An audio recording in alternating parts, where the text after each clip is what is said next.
What's up people, and welcome to episode 4 of my Road to General Let's Play. I'm sorry it's taken me so long to get the next episode out. I've been really busy in my private life. Everything's cleared now, so hopefully I can get some good content out there for you. Since the last episode I have ranked up a little bit and things have changed slightly. I am now a tank crewman. I wasn't sure whether to jump in and go ahead with it, but I thought, what the hell, let's give it a go. I had a little look around on the internet and there wasn't much information that would tell me the pros and cons of it, so I thought I'd just jump in and I'd give you my view of whether you should do it or not. Now, being in the United States faction, the first tank I get is the M2A2 light tank. I originally was under the impression that I had a choice of which tank I picked of the light tanks, but that is not the case. They give you the M2A2 and that's it.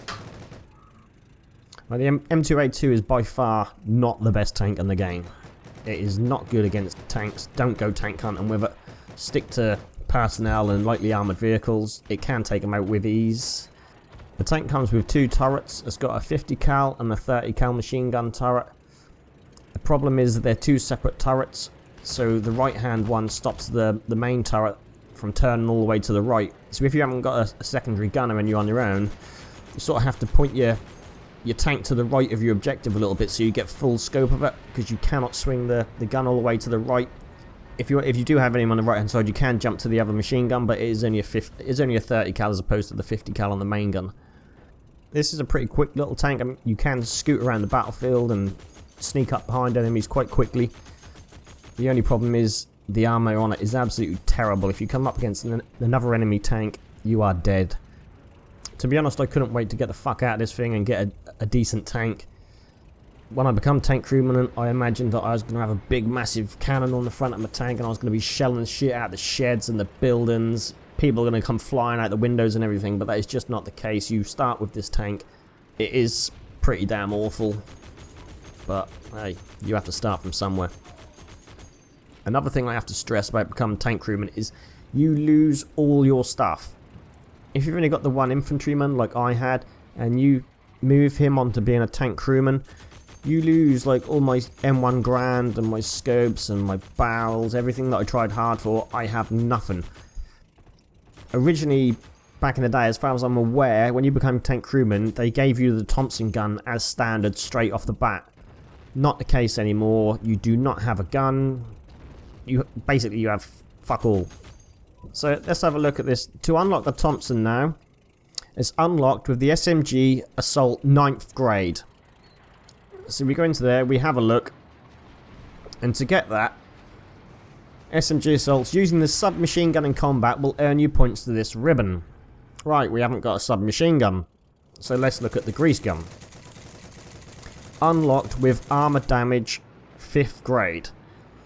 So again here, scoring successful hits against enemy armor using the main cannon of your tanks will earn you points on this ribbon. That's fucking brilliant.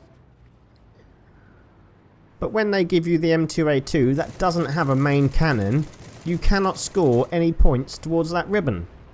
So you have no choice but to stay sat in your tank. You daren't leave it to capture any objectives until you've earned enough money to buy the next tank up, and then you can start earning some points towards a machine gun.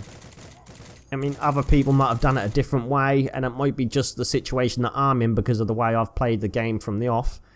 I mean, I don't have a grease gun. I don't know if when you swap to the tank crewman you take your grease gun with you. If you have unlocked it, I don't know, because I haven't done that. But this is just my heads up if you're in the same boat as what I am. Just a little tip, when you're in your tank, try not to go into third person as much as possible, because there is always someone sitting there with a sniper rifle waiting to take your head off as soon as you stick it out the top of the tank. It is so annoying. The amount of times I've accidentally scrolled with a mouse wheel and popped my head out and it's been taken clean off. It's unbelievable.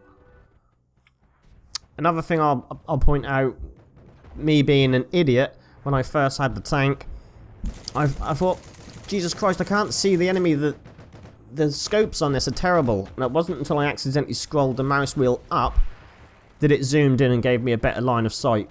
So maybe it's just me being an idiot again, but if you are an idiot like me, there you go. That's how it get better sights. If you notice in this video, I do join someone else inside their tank. They've got the M24, and this guy's blowing shit up everywhere. There's massive cannon explosions going off. I'm like, I want some of this. So I grinded the whole day. I could not stand that tank anymore. I went out and I got myself the M3 Lee. Much better. Got a huge cannon on it. Time to blow some shit up. We'll be looking at this in the next video. Some of you sent me some messages saying that you'd like to join me in game. You deleted your names off the screen before I had a chance to add you. If you want to comment on this video, put your names in there, and then we'll meet up in game and we'll have a blast. That's it for this episode. I'll see you in the next one.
See some Venom, give us the thumbs up and subscribe.